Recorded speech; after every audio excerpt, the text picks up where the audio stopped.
आप सबन को राधे राधे। तो मेरे ठेठ देहाती चैनल बहस का मुद्दा में आप सभी का स्वागत है।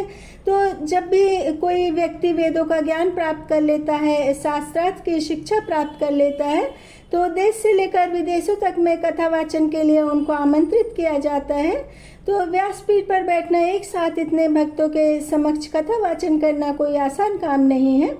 लेकिन आजकल एक बहुचर्चित कथावाचक बेटियों महिलाओं को अपशब्द बोलने के लिए ज़्यादा चर्चित हो रहे हैं और बेटियों को बोलते वक्त वो सारी मर्यादा लांघ जाते हैं, जो कि एक सभ्य पुरुष भी पब्लिक के बीच बैठ कर के नहीं बोल सकते हैं, क्योंकि इस समाज का निर्माण पुरुषों के द्वारा हुआ है और एक पुरुष के वर्चस्व को जरा सा भी आघात पहुँचे तो वो तिलमिला उठता है। जबकि एक स्त्री अपने ससुराल में, अपने कार्य क्षेत्र में कितनी बार अपमान के घूट पी कर रह जाती है। और आज समाज इतना ज़्यादा शिक्षा, विकास, विज्ञान, तकनीकी के क्षेत्र में आगे बढ़ गया है, लेकिन पुरुषों की सोच बिल्कुल भी नहीं बदली।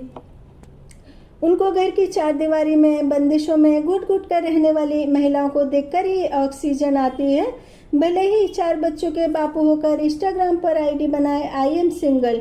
तो अनिरुद्धाचार्य जी की कथा सुनने तो हर वर्ग आयु की महिलाएं, छोटी छोटी बच्ची आती हैं और उनके कहने पर उनके परिवार वाले बच्चियों महिलाओं को हरिसन ताला लगाकर घर में कैद कर देंगे और 14 वर्ष की उम्र में बच्चियों को शादी की सलाह देते हैं। तो 14 वर्ष की उम्र में लड़कियों की शादी हो जाएगी और इंस्टाग्राम पर भी महिलाओं के लिए कानून बन जाएगा, महिलाएं वीडियो ना बनाएं।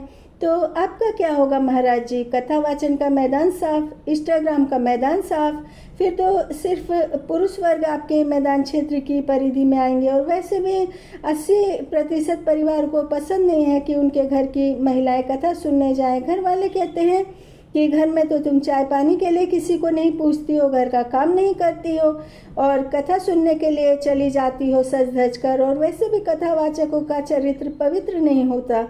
सच में बहुत सारे प्रवचन देने वाले संत ऐसे हैं, जैसे कि राम रहीम, झासाराम बापू आसाराम बापू, और यहाँ तक कि मंदिर के पुजारी महंत तक भी छोटी छोटी बच्चियों को नहीं छोड़ते हैं। तो अनिरुद्ध तिवारी जी, जिनके घर शीशे के होते हैं, वो दूसरों के घर पर पत्थर नहीं मारते।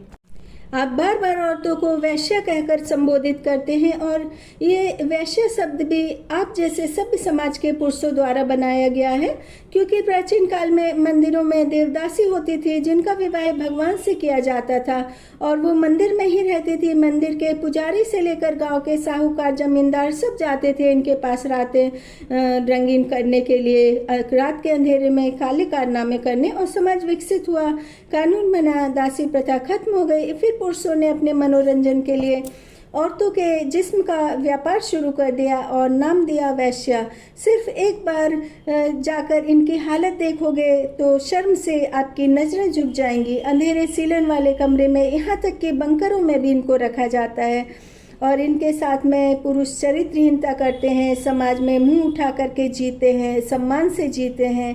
और ये औरतें मुंह छुपा करके रहती हैं, इनको कोई नाम नहीं मिलता और जो नाम भी मिलता है तो वो आप सारी दुनिया में बताते हैं कि इन औरतों को क्या नाम दिया गया है। और इनके बच्चों की सारी उम्र इन काल कोठरी में निकल जाती है। इनकी हालत नरक से भी ज़्यादा बदतर होती है, ये लोग मौत मांगते हैं।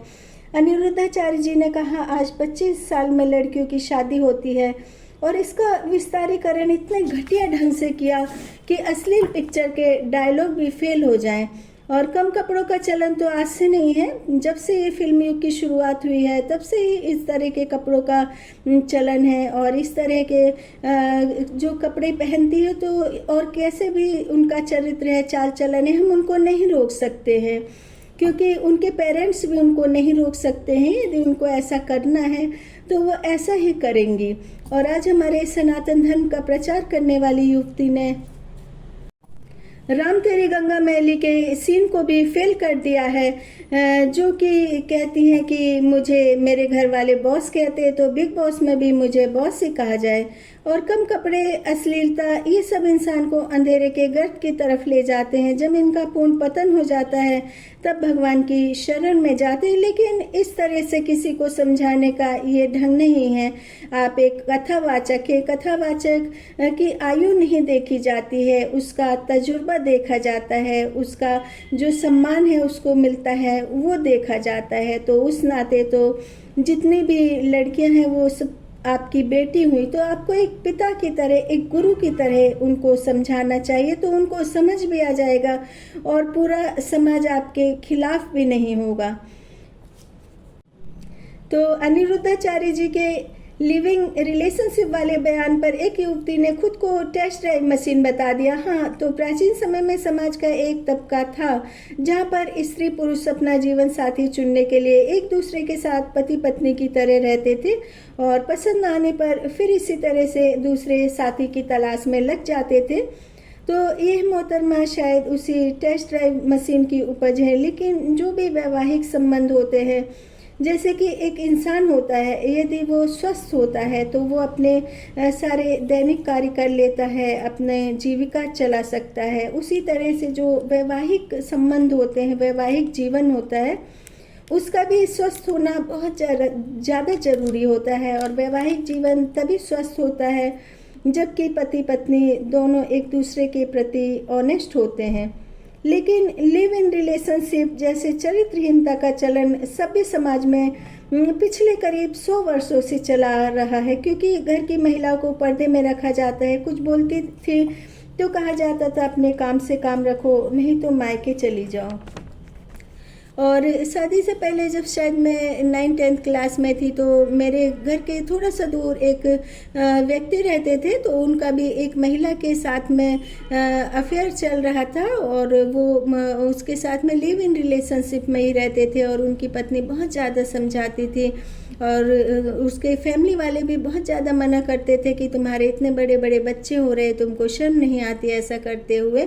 लेकिन वो व्यक्ति बिल्कुल भी नहीं माना और कुछ दिनों बाद बीवी को बिना तलाक दिए उस दूसरी महिला को घर लेकर के आ गया और उसकी पत्नी घुट घुट कर जीती रही और उसको कैंसर हो गया। एक दिन कैंसर से उसकी मृत्यु हो गई, लेकिन पति ने अंतिम संस्कार तक नहीं किया। तो हमारे समाज में फैली गंदगी को मिटाने के लिए ज़्यादा से ज़्यादा व्यक्ति को धर्म की तरफ ले जाना होगा, उसको उकसाना नहीं होगा, एकदम गुस्सा नहीं करना होगा कि एकदम आपके प्रवचन वाला जो स्थान है वहाँ पर लोग क्रोधित हो जाए या आपकी बातों को सुन करके गुस्से में आ जाए, क्योंकि वो आपके भक्त हैं, आपको बहुत ज़्यादा मानते हैं, इज्जत करते हैं।